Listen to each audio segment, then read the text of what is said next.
welcome. And today I wanted to have a little look at this city of Dunedin in New Zealand, or Dunedin, the second largest city on the South Island of New Zealand. In 1848, a Scottish settlement was established by the Lay Association of the Free Church of Scotland. Between 1855 and 1900, many thousands of Scots immigrated to the incorporated city. It became wealthy during a gold rush beginning in 1860. The city population in 2013 was only a mere 120,000. Dunedin is home to the University of Otago, and there's a little look at that. The oldest university established in 1869. So here, just starting off this exploration, the city starts in 1848, and within 20 years, this is just the university. And this city is full of what appear to be much older remnants of a past civilization. They say that the Lieutenant James Cook stood off the coast of Dunedin in 1770, but it wasn't until William Tucker became the first European to settle the area in 1815. Johnny Jones established a farming settlement in 1840, and here's a little look at a monument. Really amazing, just the monument. And the Dunedin Railway Station, built in 1906, famed for its gingerbread architecture, the exact words I used to describe the city in Yemen that I featured in a past video, and really amazing. Without getting too deep, this is another example of a city that sprouts into existence in a mere 50 years, and to this day, only having 120,000 residents doesn't seem to make sense out here on the South Island of New Zealand. And here's a little look at the first church. Just mind-blowing. Everything we would see everywhere else on this plane. And the Fortune Theater, just seeming like a church, clearly mud-flooded and redesignated as a silly theater. And the Dunedin Town Hall, of course. Amazing spire, bunch of antiquitech and domes, and what a fascinating find. This was shared with me in a comment, and here is the Otago Boys' School. Pretty ridiculous. Why does a boys' school need to look like a little castle on a small island in New Zealand? And this seeming to have the same ridiculous story as San Francisco, told that a gold rush brings great wealth to a developing city and leads to absolutely glorious architecture. And here's some old photos of Dunedin. Again, the city beginning really in 1850, 1874, completely built out with a beautiful worldly architecture. Here, another little idea. We just have to get a better look at this one. And there's more I want to share, but I encourage you to explore this a little further. This is just mind-blowing in every way. And here the muddy, empty streets, horse and buggy, inheriting this glory. And I mean, just look at these buildings back here. There's no windows in them. And these people could probably build a log cabin at best with the means they have here. Very exciting to have discovered this. And here was the Sea Cliff Lunatic Asylum In fact, I saved that over here. And this is in Seacliff, New Zealand. It was the largest building in the country, noted for its scale and extravagant architecture. It had a partial collapse, and of course a fire, and just mind-blowing. Again, like the boys' home we just looked at, why must you build an insane asylum in this fashion? Such a proposition alone is insane. And clearly, if they're telling us this was the largest building in the country, of course it had another purpose. And perhaps this was the capital.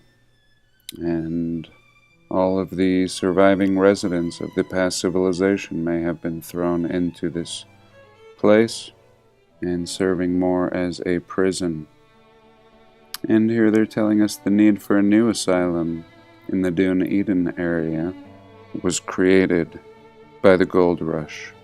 I mean, really, the population being so small at this time period, and the need for another mental asylum, as if this wasn't enough.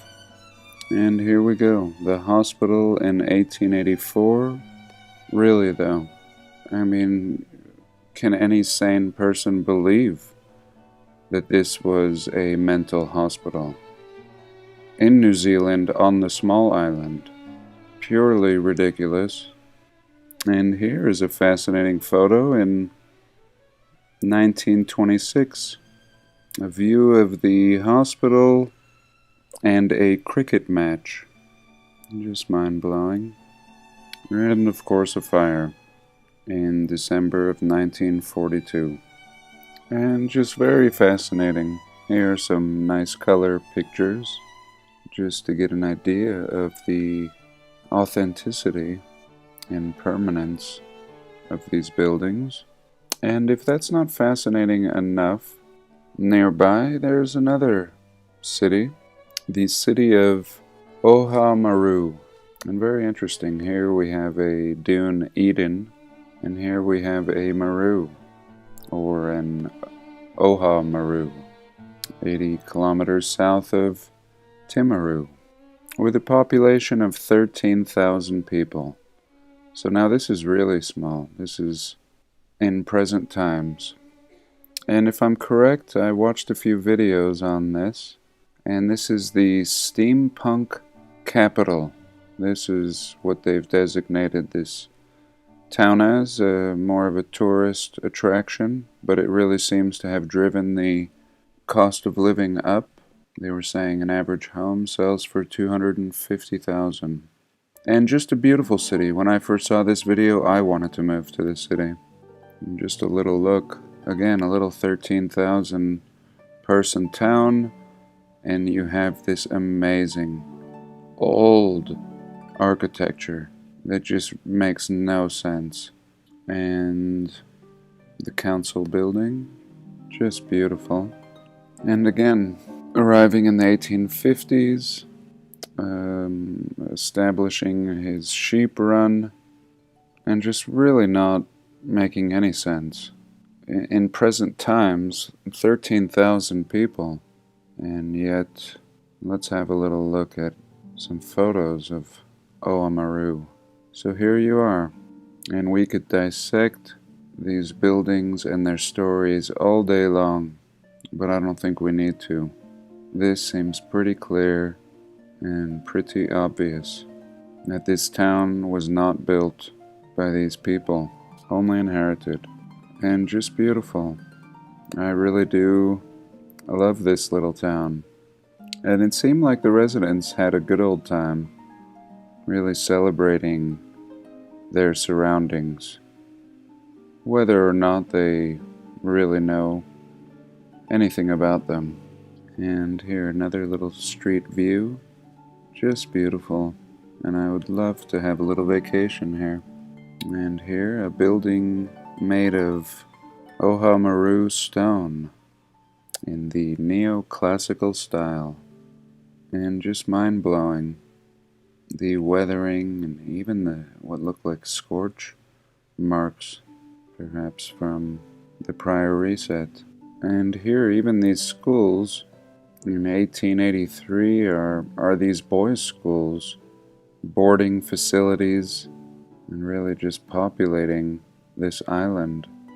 And what purpose to repopulate all these remains of a past civilization? What benefit would there be, one might ask? Well, when you consider the system that we exist in and how we pay at least half of our income between various taxes and cost of living, and most of it not making its way back around to us or any of the people, but just going straight to the top and funding projects that we'll never know about, and even government agencies that take trillions and seemingly do nothing for the people. Then you can see that creating a system and repopulating all of these abandoned cities is very beneficial, and in fact is nothing more than big business, fueling secretive and greater agendas, and really these narratives serving as a tool to justify and facilitate these businesses. And here again we can get a little look at this Oamaru, and you see how people are really celebrating the steampunk capital of the world. And here a little look, no different than what was done in the early 1900s, slapping cheap signs on buildings, and here really done in a recent time period. Still, the building's still not brought back up to restored standards. Busted out windows, and in some of the videos I was watching, they were showing a lot of this steampunk machinery, and just seeming like stuff that was laying around and organized into this museum. And here's some more pictures of this beautiful city, or really town. And if you were to show these pictures to someone, they would think they were in Europe or anywhere else but New Zealand. I'm not sure if here what we see, I wasn't even really looking for this, but very interesting. Round stones, and we can only imagine, but I'm going to try to stay on topic. And a very intricate railway system running all through the small island. I can't imagine in this time period bringing all this machinery over on boat. And here we have the St. Patrick's Basilica in Oamaru. Of course they had to have a St. Patrick's Basilica. Just glorious and absolutely astounding. A very unlikely place and a very fun exploration. And this is only 2 cities that I'm going to feature today, but there are many more, and this definitely changes my perspective on New Zealand. Not what I had in mind, and I hope to explore this in person someday, seeming to be very well preserved, as it is in such an unlikely place. And I thought I was done, but here in 1865 we had the New Zealand exhibition held in Dunedin, visited by 31,000 people. It was the first World's Fair held in New Zealand, and it ran until May of 1865. So here we go. A nice little World's Fair in the mud. I don't even know if they had a population of more than 10,000 people and yet they had the resources and desire to host a World's Fair and build the same structures here as well in 1889. And I don't know what's more ridiculous, that these people would host a World's Fair with such a small population, or that the controllers would actually tell us such a ridiculous narrative. And here's a little look in 1865 or 1866, they don't even know. The Glasgow Pie House. Oh, of course. The pie house. Why not? And I really was fascinated by these, what they would tell us would be chimneys. So many of them.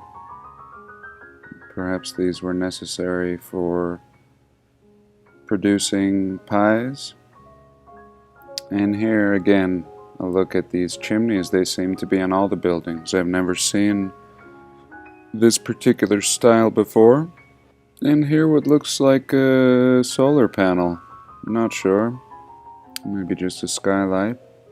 But very beautiful. Look at this building behind it. So intricate.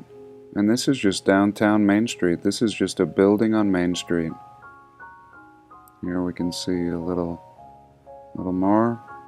And a better look at the details on the cornice and the chimney.